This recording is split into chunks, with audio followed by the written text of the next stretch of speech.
Hi, I'm here to talk about the COVID-19 challenges in logistics and supply chain. Uh, Currently, our supply chains are very delicate.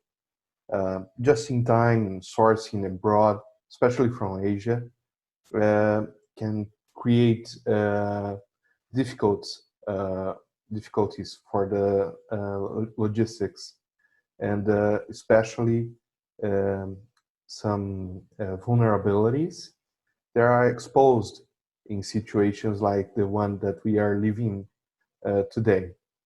Um, how can we make our supply chains and our logistics more resilient to situations like the pandemic?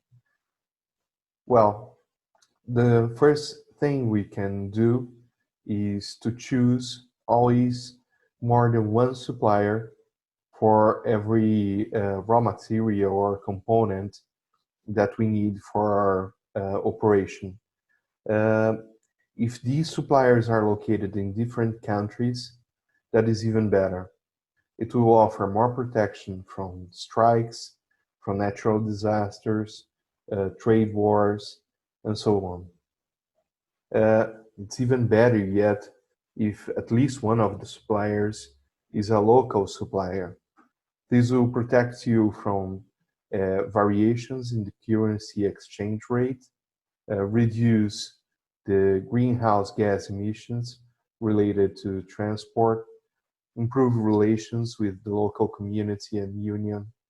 So this is a big and very important decision for companies.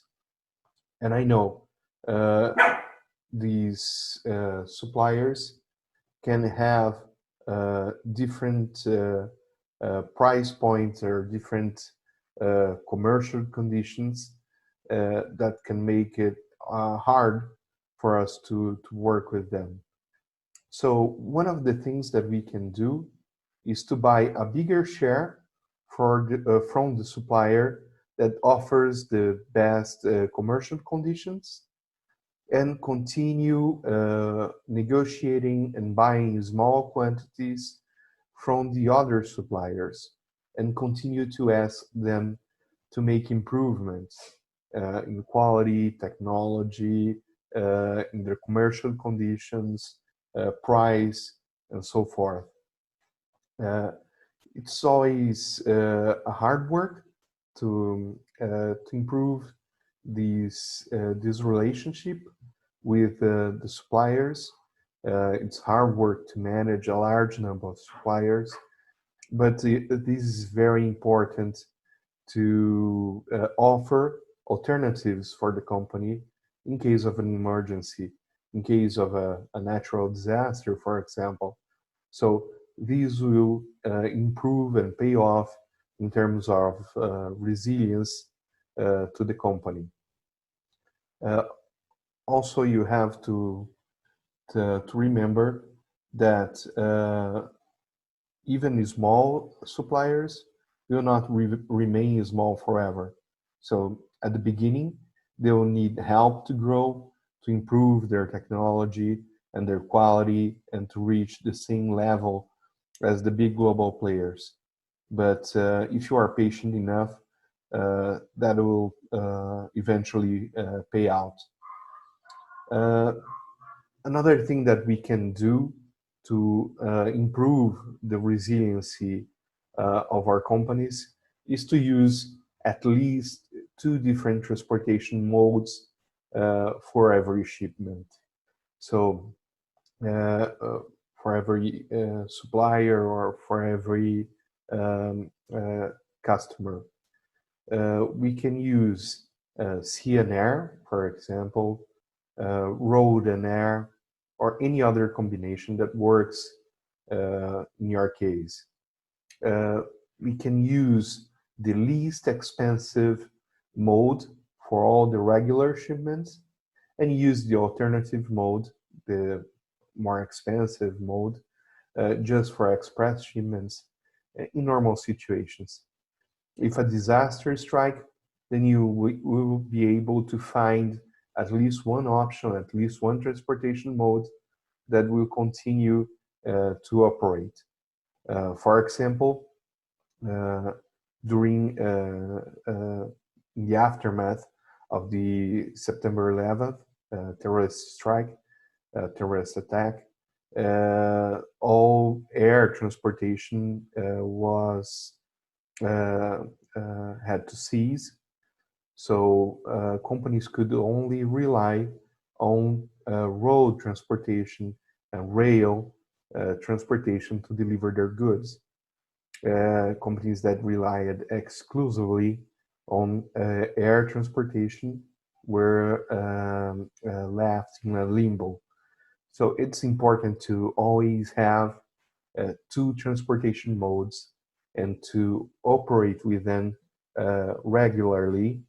This will give you a pretty clear idea about the price in each mode, about the delivery times, so you can be upfront and be transparent with your customers and tell them what to expect and when to expect their goods to arrive. Also, another point that we cannot stress enough is to always save all the files in the cloud. You can save all the files in your server or your computers, but you have to have at least one backup in a cloud. Why is that? Because if something happens to your installation, you can resume working from an alternative location, and you can even improve your resiliency. If you buy a lot of mobile IT equipment instead of fixed ones, so notebooks instead of desktops and so forth, in your production process, if you use a lot of battery power tool instead of fixed machinery, whenever that's possible, that improves your capacity to relocate and your capacity to resume operations even if a disaster strikes. So another point that I would like to stress is to be careful when choosing your location.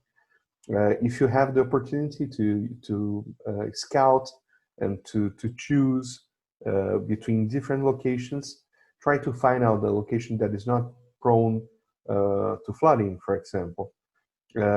These will help you improve the resiliency of your operation, reduce your risks, and reduce the costs associated with those risks, for example, insurance costs.